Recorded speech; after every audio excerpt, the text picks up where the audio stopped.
Inti hadis ini adalah da'ma yaribuka, tinggalkan apa yang meragukanmu, ilama la yaribuka, kepada hal-hal yang tidak meragukanmu.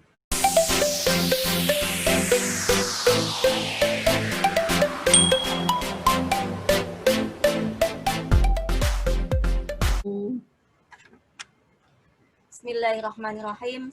Assalamualaikum warahmatullahi wabarakatuh. Alhamdulillahirabbil alamin. Nahmaduhu wa nasta'inuhu wa nastaghfiruh. Wa na'udzu billahi min syururi anfusina wa min sayyiati a'malina. May yahdihillahu fala mudilla lahu wa may yudlil fala hadiya lahu. Asyhadu an la ilaha illallah wa asyhadu anna Muhammadan abduhu wa rasuluh. Allahumma shalli ala Muhammad wa ala alihi wa ashabihi ajma'in. Amma ba'du. Segala puji bagi Allah yang masih memberikan kita nikmat iman, nikmat Islam.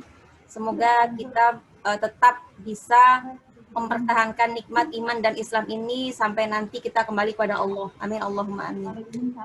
Yang kedua, kita doakan juga semoga saudara-saudara kita yang masih belum mendapatkan hidayah, orang-orang di sekitar kita mendapatkan hidayah dari Allah Subhanahu wa Ta'ala.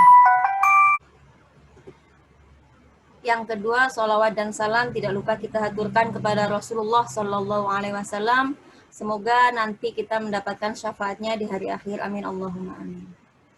Baik, mari kita lanjutkan kajian hadis kita, ya, kajian hadis dari kitab hadis Arba'in Imam Nawawi.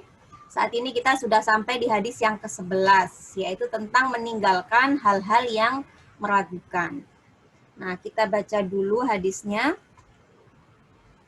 Bunyinya hadisnya adalah An Abi Muhammad Al-Hasan bin Ali bin Abi Thalib. Jadi dari Abu Muhammad itu adalah nama kunyah, nama gelar dari Al-Hasan.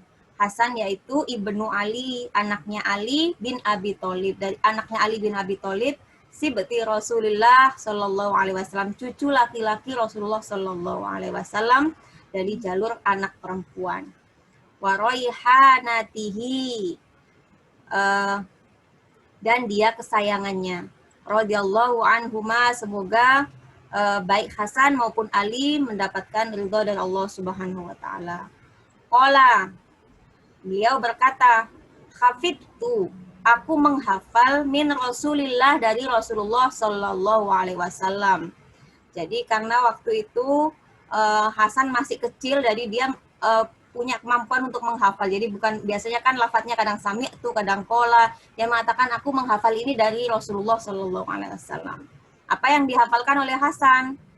Hasan berkata, tinggalkanlah mayari buka, apa-apa yang meragukanmu, ila pada ma, hal-hal layari buka, yang tidak meragukanmu. Jadi kita diminta untuk meninggalkan hal-hal yang meragukan kepada hal-hal yang tidak meragukan. Nah, Hasan bin Ali ini adalah cucu Rasulullah dari jalur anak perempuan yang biasanya disebut sibti. Kalau dari jalur anak laki-laki disebut hafid. Nah, beliau digambarkan oleh Rasulullah, inna bani hada sayyidun, sesungguhnya anakku ini adalah sayyid atau pemimpin. Wa ini, dan sesungguhnya aku la arju, mengharapkan, ayyusliha bihi, jadi anak ini nanti akan ayyuslihallahu bihi, Allah nanti mendamaikan dengan Hasan ini, baina fi'ataini, di antara dua golongan min ummati, dari umatku. Wala'allallah, dan semoga Allah ayyusliha bihi, juga mendamaikan melalui dia, baina fi'ataini, antara dua kelompok minal muslimina, dari orang-orang Islam, adi mataini, yang agung atau yang besar, kelompok yang besar, kelompok umat Islam yang besar. Jadi ini nanti terbukti pada saat setelah Ali radhiyallahu an meninggal, kemudian Hasan dibaiat menjadi khalifah setelahnya, kemudian terjadi semacam konflik gitu ya, konflik politik gitu yang cukup besar antara pendukung Hasan atau Ahlul Bait dan pendukung Muawiyah yang berkeinginan untuk menjadi khalifah. Nah, kemudian Hasan akhirnya menyerahkan kekhalifahannya kepada Muawiyah demi persatuan umat Islam, karena sudah Hasan tidak mau terjadi pertumpahan darah sesama umat Islam. Baik, kita lanjutkan. Inti hadis ini adalah da'ma yaribuka, tinggalkan apa yang meragukanmu, ilama la yaribuka, kepada hal-hal yang tidak meragukanmu. Nah, kita diminta untuk meninggalkan semua hal yang meragukan kita. Padahal yang kita memang yakin terhadap apa yang sesuatu itu gitu. Dan ini akan menimbulkan ketenangan. Nah, seperti apa nanti kita akan bahas, contohnya banyak sekali. Nah, konsep meninggalkan yang ragu dan mengambil yang kita yakini, ini adalah kalimat yang disebut jawami'ul kalim, atau kalimat yang singkat, dan tetapi maknanya padat, dan bisa diterapkan di banyak hal.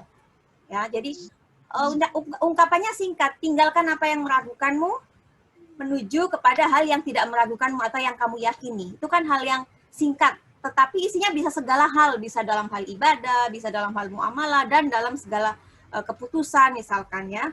Jadi ini yang disebut dengan jawami'ul kalim, kalimat singkat tetapi maknanya padat dan sangat luas. Kita lanjutkan. Misalkan saya ambil contoh dalam hal ibadah. Misalkan kita sedang wudhu. Dalam hal wudhu misalkan, setelah wudhu, kita yakin wudhu ini, habis wudhu, kemudian kita buang angin, jadi batal. Nah, kemudian ya sudah, kita jalan ke masjid. Nah, setelah dalam masjid, kemudian agak lama gitu ya, misalkan, kemudian baru mau sholat. Nah, kemudian kita lupa gitu, tadi saya pas datang di masjid, itu saya wudhu atau tidak ya? Tapi saya ingat tadi saya wudhu di rumah terus batal. Nah, apa yang harus dilakukan? Nah, yang pertama yang diyakini mana? Tadi dia yakin bahwa dia sudah wudhu dan dia juga yakin dia sudah batal dari wudhunya. Nah, kemudian dia tidak yakin apakah kemudian ketika sampai di masjid dia wudhu lagi. Nah, maka yang diambil menjadi dijadikan pegangan adalah yang dia yakini. Yang dia yakini adalah dia sudah batal. Maka yang harus dilakukan adalah dia wudhu kembali. Nah, itu yang salah satu contoh bagaimana menerapkan konsep tinggalkan apa yang meragukanmu, ambillah apa yang kamu yakini. Nah, kalau kasusnya seperti ini berbeda.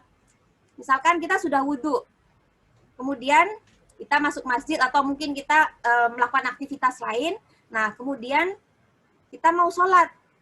Nah, tapi kita ragu. Tadi saya batal nggak ya antara saya wudhu dengan saya mau sholat ini? Atau biasanya kadang begini, sholat maghrib. Habis sholat maghrib misalkan kemudian kita pakai ngaji. Atau mungkin kita pakai ngobrol sama keluarga. Nah, kemudian isya. Nah, mau sholat isya nih, wudhu lagi nggak ya? Aku tadi udah batal belum ya? Nah, jadi kan ragu gitu ya. Nah, apa yang harus dilakukan? Nah, yang dilihat ya yang diyakini mana? Oh ya, saya tadi yakin sudah wudhu karena tadi saya sudah sholat maghrib habis itu. Tetapi saya nggak yakin apakah setelah wudhu, kemudian sholat tadi, jeda antara maghrib dan isya tadi, kemudian apakah saya ada batal? Misalkan apakah ada saya buang angin? Nah, itu yang meragukan. Apa yang harus dilakukan? Berarti yang harus diyakini adalah yang posisi awal yang diyakini, yaitu posisi wudhu gitu. Punya wudhu. Karena yang diragukan adalah batal apa tidaknya. Begitu. Nah, dalam hadis juga dijelaskan, An Abi Hurairah dari Abu Hurairah radhiyallahu an. Qala, beliau berkata, qala Rasulullah bersabda, Rasulullah sallallahu alaihi wasallam bersabda, idza wajada ahadukum, jika salah satu di antara kalian menemukan fi batnihi syai'an, di dalam perutnya sesuatu, maksudnya merasa perutnya nggak enak. Fa'ashkala, tetapi kalian ragu alaihi, mengenai hal itu. Akharaja minhu syai'an, apakah dari perut itu mengeluarkan sesuatu, maksudnya buang angin, amla atau tidak. Fala yakhrujanna, maka janganlah kalian keluar minal masjidi, dari masjid, hatta yasma'a sautan, sehingga kalian mendengar suara, au yajidarihan, atau menemukan bau atau mendapati bau. Jadi Rasul mengatakan, kalau kamu misalkan lagi sakit perutnya gitu ya. Nah, ini misalkan lagi di dalam masjid, kemudian kamu nggak yakin tadi ini saya kentut apa enggak ya gitu ya. Tapi saya sakit perut gitu ya. Nah, kata Nabi apa? Kata Nabi, kamu kalau nggak dengar suaranya, nggak dengar suara buang anginnya atau tidak mencium bau buang anginnya, maka anggaplah kalian belum batal gitu ya. Kalian tidak melakukan buang angin gitu.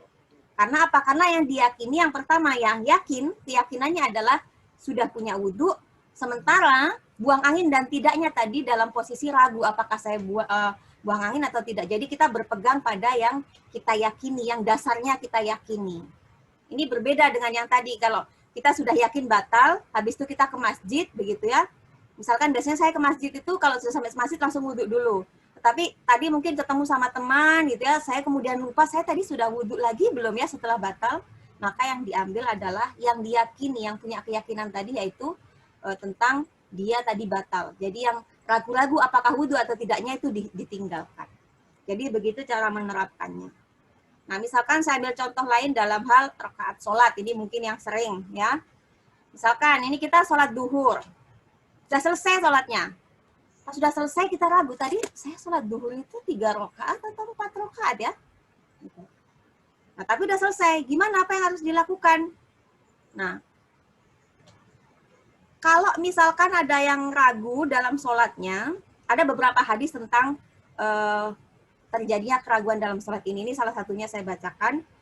Idza syakka ahadukum, jika kalian salah satu di antara kalian ragu-ragu dalam fi sholatihi, dalam sholatnya, falam yadri, dan tidak tahu kam sholat, berapa sholat kalian, salatan am arba'an, 3 rakaat atau 4 rakaat, falyatroh, ya, maka buanglah asyak, keraguan. Falyabni ala mastaiqona, dan tetapkanlah kalian atas apa yang kalian yakini. Tsumma yasjudu, maka kemudian sujudlah, sajdata, ini 2 kali sujud. Maksudnya kita disuruh sujud sahwi. Qabla ayyusallima, sebelum salam. Fa in kana shalla khamsan, ternyata kalau kalian sholatnya malah lebih gitu ya. Misalkan ini ragu, ya.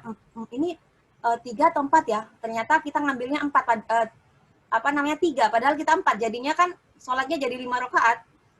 Syafa'na lahu sholatuhu, ya, jika ternyata sholat kalimat, maka sujudnya tadi, sujud sahwinya tadi menggenapkan sholatnya. Wa in kana sholla itsmaman, kalau kalian ternyata sholatnya itu sempurna, li arba'in, 4 rakaat tadi, kanata targhiman, maka yang kelima tadi atau sujud sahwinya tadi itu menjadi penghinaan lisyaitoni, bagi setan. Jadi ini ada beberapa pendapat ulama. Jadi dalam hadis lain juga dikatakan Nabi pernah sholat. Ya. Sholatnya ini harusnya 4 rakaat. Kemudian Nabi sholatnya 2 rakaat. Setelah sholatnya selesai, kemudian ada sahabat yang bertanya, wahai Nabi, apakah kamu sholat tadi memang 2 rakaat atau dikosor, atau ada turun wahyu baru tentang sholat, berubah begitu? Nabi mengatakan, Nabi merasa dia sholatnya 4 rakaat begitu, karena lupa. Kemudian dia bertanya kepada sahabat lain, benarkah demikian? Nah, kemudian sahabat lain menjawab, iya. Kemudian Nabi akhirnya menambah 2 rakaat, kemudian setelah itu salam, kemudian sujud sahwi. Jadi kita kalau ragu mana yang yang kita berapa rakaat sholatnya, maka yakini yang kita sholat tadi berapa. Contoh misalkan ini di tengah-tengah sholat, kita sebenarnya sudah rakaat yang keempat, misalkan sholat duhur. Nah kemudian ini kita nggak yakin tadi ini sudah 3, apa ini sudah yang keempat ya gitu. Maka diingat aja seyakinnya yang berapa, pilih salah satu. Kalau yakinnya 3 ya sudah, berarti ditambah lagi 1 rakaat ya, biar jadi 4, kemudian sujud sahwi ya sebelum salam. Nah, kemudian kalau kita sholatnya sudah selesai, nah kemudian ada yang mengingatkan, tadi kamu sholat duhur kok cuma 3 rakaat, oh iya kah? Nah, berarti kemudian kita nambah sholatnya, kita berdiri lagi nambah 1 rakaat, kemudian sujud sahwi setelah salam, sujud sahwinya tetap 2 kali. Nah, intinya apa? Tinggalkan yang keraguan. Berapapun tadi misalkan salah, ya nggak apa-apa, yang penting jangan begini. Kalau misal udah selesai sholatnya, kemudian saya tadi sholat 3 atau 4 ya? Misalkan, kemudian, wah, kayaknya tadi sholatnya saya 3 atau 4. Misalkan kita tidak bisa memutuskan, tetap saja putuskan mana. Ya sudah, kalau kita merasa ya sudah 4 selesai, nggak usah dipikir-pikir lagi, tadi 3 atau 4, tadi 3 atau 4, begitu. Kalau kita merasa, tadi kayaknya 3 ya, sudah tambahin 1 rakaat, kemudian ditambah dengan sujud sahwi, begitu.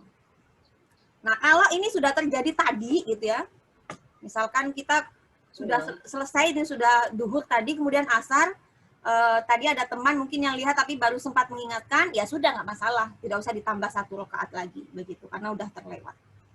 Baik, ini contohnya bagaimana kita agar kita itu tenang, tidak usah ragu-ragu terus, gitu, ragu-ragu terus, pilih yang paling kita yakini, kemudian ya sudah kita berpegang pada itu. Nah, contoh yang lain lagi, misalkan tentang mensucikan dari najis. Misalkan ada baju atau lantai misalkan terciprat najis. Misalkan anak kita mungkin ada pipis atau mungkin habis mandi, kita mandiin belum sempat dipakein pampers, kemudian ada yang pipis di lantai atau mungkin bajunya kena. Nah, kalau kita nggak yakin bagian mana saja yang kena, yang bisa dilakukan adalah ya sudah, kalau misalkan tuh baju cuci aja semuanya gitu. Karena biar untuk mendapatkan keyakinan. Kalau itu misalkan lantai gitu ya, maka ya menurut kita ini kira-kira cipratannya sampai mana, ya sudah itu yang dipel semuanya. Ya, gitu. Jadi itu untuk menghilangkan keraguan. Hal yang lain misalkan dalam muamalah, karena tadi kan soal ibadah, bersuci dan lain sebagainya. Misalkan contohnya, ketika kita jual beli, salah satu syarat barang yang dijual adalah barang yang halal. Sebagaimana hadis Nabi, Innallaha ta'ala, sesungguhnya Allah ta'ala, idza harrama, ketika Allah mengharamkan syai'an sesuatu, harrama tamanahu, maka Allah juga mengharamkan tamanahu, hasilnya, upahnya dari barang tersebut. Maksudnya hasil penjualan dari barang tersebut. Contohnya kalau kita babi haram misalkan, tapi di Papua ini misalkan di Papua babi itu prospeknya luar biasa, banyak peminatnya gitu ya. Nah, jadi kita jualan babi aja, nah itu nggak boleh karena itu juga bagian dari haram gitu kalau kita menjual dari barang yang haram. Nah, sekarang kita ambil contoh misalkan kita beli daging dari penjual daging. Kita tahu penjual dagingnya ini muslim gitu. Nah, tetapi kemudian pas kita pulang kita lupa gitu ya, nggak nanya ini dagingnya ini halal nggak ya? Ini yang nyembelih dia sendiri atau orang lain ya, nyembelihnya pakai bismillah dan lain sebagainya. Apa yang dilakukan kalau sudah lewat ya? Kalau sudah lewat dan kita sudah tidak bersama si penjual, maka kembalikan ke keyakinan atau dasarnya. Dasarnya adalah dia seorang muslim, kalau menyembelih berarti sembelihannya halal, sudah. Tapi kalau posisi kita masih berada di situ bersama dengan si penjual, maka tanyakan gitu. Tapi menanyakannya ini tidak wajib begitu. Ulama berpendapat begitu karena berdasarkan pada dasarnya sembelihan orang muslim adalah halal. Tapi untuk menghilangkan keraguan-raguan kita boleh menanyakan kepada si penjualnya. Gitu. Nah, ini muamalah yang lain lagi contohnya. Misalkan kita bagaimana menerapkan konsep hilangkan keraguan dan ambillah yang meyakinkan. Contoh, kita berhutang pada seorang, hutang pada teman. Nah, hutangnya ini lama sekali, kita sampai lupa, kita sudah bayar belum ya? Waktu itu saya nggak bawa uang receh, kita lagi makan, misalkan mie ayam di mana gitu, akhirnya dibayarin sama teman. Nah, kita lupa saking lamanya dan hal yang remeh begitu. Ini sudah saya bayar belum ya? Nah, yang harus dilakukan apa? Ya yang perkara yakinnya yang harus kita lakukan gitu, yang kita yakini. Yakinnya apa ya? Kita jelas yakin bahwa kita pernah hutang sama teman kita. Yang kita masih ragu adalah apakah sudah dibayar atau tidak. Maka yang harus dipegang adalah yang kita yakin, yaitu kita pernah hutang. Jadi kita tetap punya kewajiban untuk membayarnya. Kecuali misalkan pas membayarnya atau ada informasi dari si teman kita itu, loh kamu udah bayar kok waktu itu.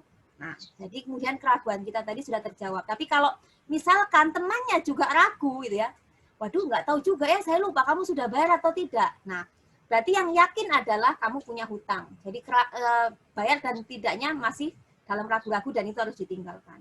Jadi kita tetap harus membayar hutang yang kita nggak yakin kita sudah bayar atau belum. Gitu. Nah, meninggalkan hal yang meragukan ini juga bagian dari sifat warok, yaitu sifat berhati-hati yang sangat dianjurkan dalam agama Islam. Jadi mari kita menerapkan ini dalam segala aspek kehidupan kita, ibadah, muamalah maupun sehari-hari. Jadi kalau ada hal yang ragu, misalkan, ya mari kita memegang yang yakin gitu. Kalau ada orang memberikan desas-desus apa, setahu orang ini begini-begini, setahu saya dia orang baik, sudah tetap aja sama dengan hal itu, kecuali kita menyaksikan sendiri. Kemudian, meninggalkan hal yang meragukan ini juga bisa dimaknai memilih hal yang lebih kuat dalam masalah, misalkan ikhtilaf gitu ya. Jadi ini agak mirip dengan yang kemarin itu ya, yang soal syubhat itu ya. Jadi yang hadis yang keberapa kemarin yang al-halalu bayyinun wal haramu bayyinun. Kemudian yang diantara keduanya itu adalah mustabihat yang tidak semuanya orang memahami. Jadi Ketika ada yang semacam itu, ada perselisihan dalam hal yang syubhat, maka pilihlah yang lebih kuat. Ini adalah bagian yang melakukan hal yang, meninggalkan yang meragukan, dan mengambil hal yang kita yakini. Karena ketika kita meyakini hal itu kuat, itulah yang kita ambil.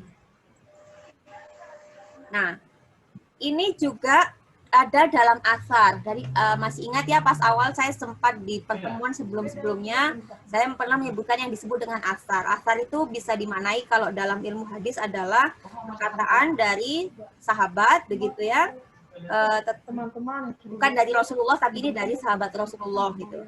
Kenapa ini bisa dijadikan dasar hukum? Kenapa? Karena mereka adalah orang-orang yang tinggal dulu bersama Rasulullah, hidup bersama Rasulullah, mengerti bagaimana keseharian Rasulullah, dan pada saat itu punya kemampuan untuk menanyakan langsung ketika ada hal-hal yang meragukan. Nah, ini ada asar dari Umar, Ibnu Umar, Abu Darda, dan Ibnu Mas'ud. Nah, apa bunyinya? Maturidu ilama, maturidu, apa yang kamu inginkan? Ilama yari, buka dari hal-hal yang masih meragukanmu. Wahaulaka, sementara di sekitarmu itu ada arba'atu alafin, 4.000 layari buka, yang tidak membuatmu ragu, atau banyak hal yang nggak meragukan gitu. Contoh misalkan ibadah A ini benar nggak sih sebenarnya ada dasarnya.